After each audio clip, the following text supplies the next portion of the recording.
2 जनवरी 2025 की वो सर्द रात जब मध्य प्रदेश के नर्मदापुरम जिले के सिवनी मालवा की गलियों में एक मासूम हंसी हमेशा के लिए चुप हो गई। 6 साल की मासूम जिसे मां ने बड़े प्यार से सुलाया था, दरिंदगी का शिकार बनी।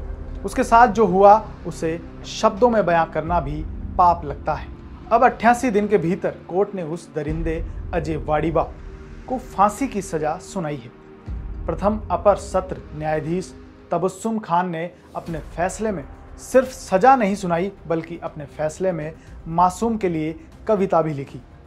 जज ने लिखा, 2 से 3 जनवरी 2025 की थी वो दरमियानी रात जब कोई नहीं था मेरे साथ। इठलाती नाचती 6 साल की परी थी, मैं अपने मम्मी पापा की लाई ली थी।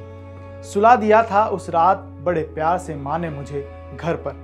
पता नहीं था नींद में मुझे ले जाएगा वो मौत का साया बनकर। जब नींद से जागी तो बहुत अकेली और डरी थी मैं।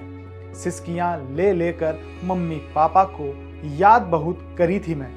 न जाने क्या क्या किया मेरे साथ। मैं चीखती थी, चिल्लाती थी, लेकिन किसी ने न सुनी मेरी आवाज। थी गुड़िया से खेलने की उम्र मेरी, पर उसने मुझे खिलौना बना दिया। वो भी तो था 3 बच्चों का पिता, फिर मुझे क्यों किया अपनों से जुदा। खेल खेल कर मुझे तोड़ दिया, फिर मेरा मुंह दबाकर मरता हुआ झाड़ियों में छोड़ दिया। हाँ मैं हूं निर्भया, हाँ फिर एक निर्भया। एक छोटा सा प्रश्न उठा रही हूं, जो नारी का अपमान करे क्या वो मर्द हो सकता है?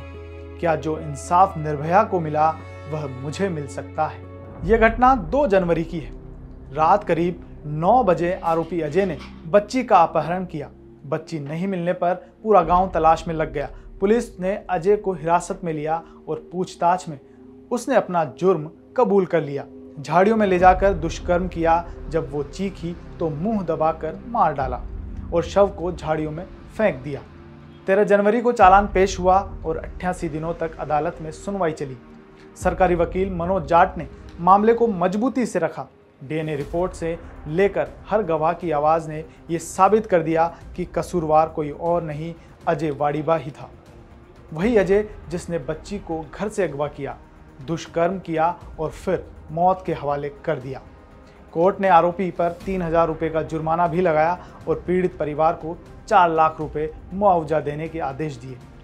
पीड़ित के संबंध में सरकारी वकील मनोज जाट ने भी कुछ पंक्तियां अंतिम बहस में प्रस्तुत की, जिसमें लिखा था, वो छोटी सी बच्ची थी, ढंग से बोल ना पाती थी, देख के जिसकी मासूमियत उदासी मुस्कान बन जाती थी, जिसने जीवन के केवल 5 बसंत ही देखे थे, उस पे ये अन्याय हुआ, ये कैसे विधि के लेखे थे। एक 6 साल की बच्ची पे ये कैसा अत्याचार हुआ, एक बच्ची को बचा सके ना, कैसा मुल्क लाचार हुआ। उस बच्ची पे जुल्म हुआ, वो कितनी रोई होगी। मेरा कलेजा फट जाता है तो माँ कैसे सोई होगी। जिस मासूम को देख के मन में प्यार उमड़ के आता है, देख उसी को मन में कुछ के हैवान उतर क्यों आता है। कपड़ों के कारण होते रेप, जो कहे उन्हें बतलाऊं मैं, आखिर 6 साल की बच्ची को साड़ी कैसे पहनाऊं मैं।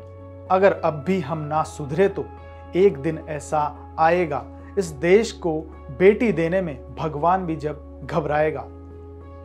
इस खबर को पढ़ते हुए दिल भारी है, क्योंकि ये सिर्फ एक खबर नहीं, किसी की बेटी की आखिरी कहानी है।